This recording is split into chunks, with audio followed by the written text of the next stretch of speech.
특검 수사 소식과 관련해서 손수호 변호사 그리고 최영일 시사평론가와 함께하고 있습니다.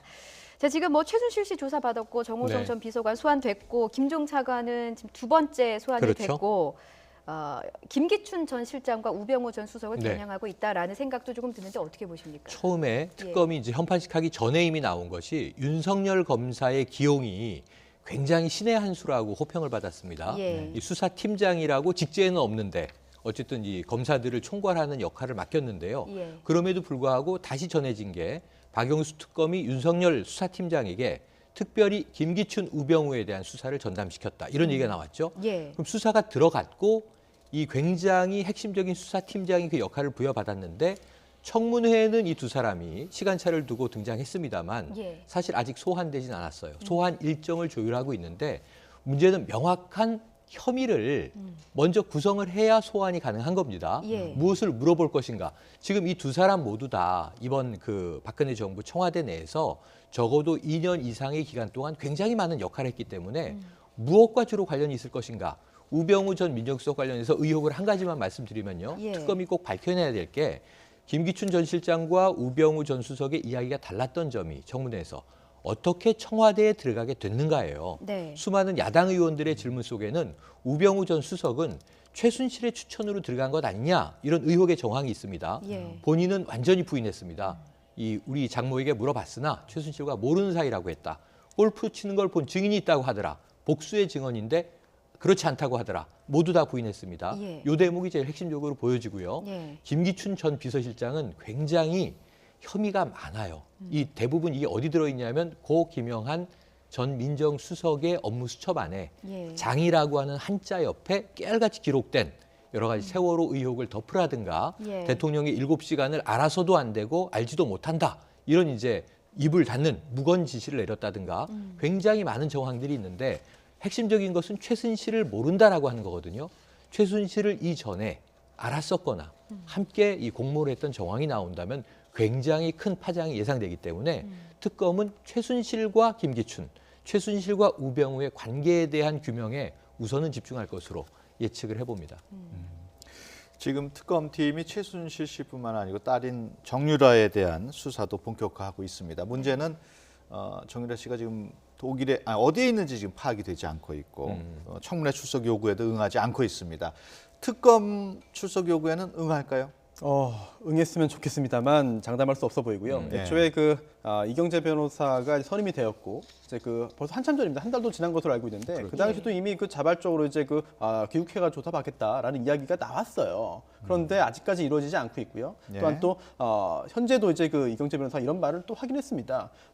이제 귀국해가지고 조사가 이루어지지 않겠느냐라는 말을 했습니다만 과연 그게 어느 시점일지 또한 또 이루어질지 여부는 이제 미지수인 상태입니다. 그러다 보니까 국민들의 답답함이 좀 더 커지고 있는 것 같은데요.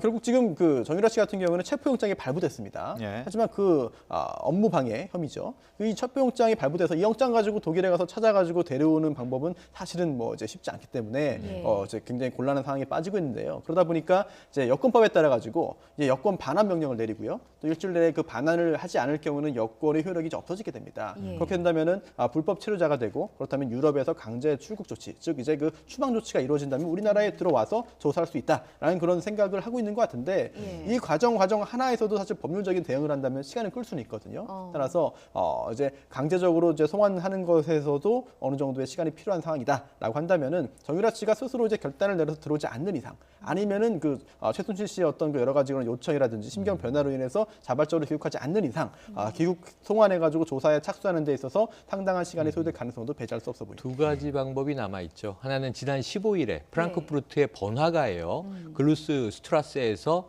명품 거리를 이제 활보하는 걸 본 교민의 제보가 있었습니다. 그러니까 교민들의 제보, 워낙 교민들에게도 지금 독일에 있는 정유라가 비선 실세의 딸이래 이런 얘기가 퍼져 있으니까 또 안민석 의원은 갔다 와서 찾았다 이런 얘기도 했었거든요. 그러니까 제보에 의해서 찾는 방법 하나. 두 번째는 우리 경찰이 가서 체포영장을 활용하기는 어려움이 있어 보여요. 체포영장은 발부됐는데 바로 해외에 있기 때문에 기소 중지가 됐고 지명수배가 내려졌어요. 그런데 헬센주의 검찰이 우리도 자금세탁법 위반 혐의로 지금 추적하고 있다.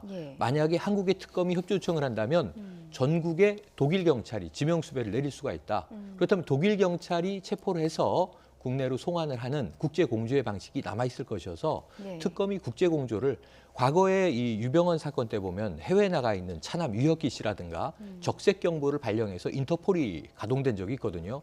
그래도 지금까지 못 찾고 있습니다만 이번에 정유라 씨는 또 나이가 어리고 굉장히 여러 명의 수행원과 같이 움직이고 있어요. 교민들 눈에도 띄는 만큼 의지가 있다면 독일 검찰, 경찰을 통해서라도 꼭 조속한 송환이 이루어지기를 기대해 보겠습니다. 네. 근데 정유라 씨가 다른 나라로 망명을 시도하고 있다 이런 보도도 나왔거든요. 네, 가능합니까? 뭐 망명 시도야 뭐 자유롭게 할 수 있겠죠. 예. 하지만 과연 그게 성사될지 여부는 또 다른 문제이기 때문에 가능성이 그리 높아 보이진 않고요. 또 하나가 망명뿐 아니라 난민 신청을 해가지고 난민으로서의 보호를 받으려는 것도 시도하고 있지 않겠느냐라는 분석이 있습니다만 네. 사실 난민이라고 했을 경우에는 뭐 종교나 경제적 기타 그 박해를 받아야 되는데 이게 그 우리나라에서 본국인 우리나라에서 범죄 혐의를 받아서 지금 체포영장이 발부된 그런 그 집에 불과합니다. 그렇다면 예. 난민지위 인정받는 건 사실상 불가능하다고 보이거든요. 따라서 아무리 망명을 시도하거나 난민지위를 얻기 위해서 시도한다 하더라도 그 성사 가능성은 높지 않기 때문에 빨리 조속히 우리나라 검찰이든 아니면 독일 현지 검찰이든 최대한 빨리 이제 신병을 확보할 수 있도록 조치를 취해야 되겠습니다. 일단 독일 검찰이 신병을 확보를 하게 되면 우리 검찰에 넘기는 건 아무 문제는 없습니까? 그렇습니다. 이제 사법 공조가 이루어질 텐데 하지만 독일에서도 이렇게 돼 있습니다. 독일 자체에서도 이거는 우리나라에서 범죄를 저질렀기 때문에 이제 그 한국으로 송환하기 전에 우리나라에서 재판을 거치고 형사처벌을 해야 된다라고 한다면은 그거를 막을 수는 없거든요. 예, 그런 절차가 또 남아 있겠죠. 알겠습니다. 네, 지금까지 손수호 변호사 그리고 최영일 시사평론가와 함께 얘기 나눴습니다. 오늘 두 분 고맙습니다. 고맙습니다. 고맙습니다.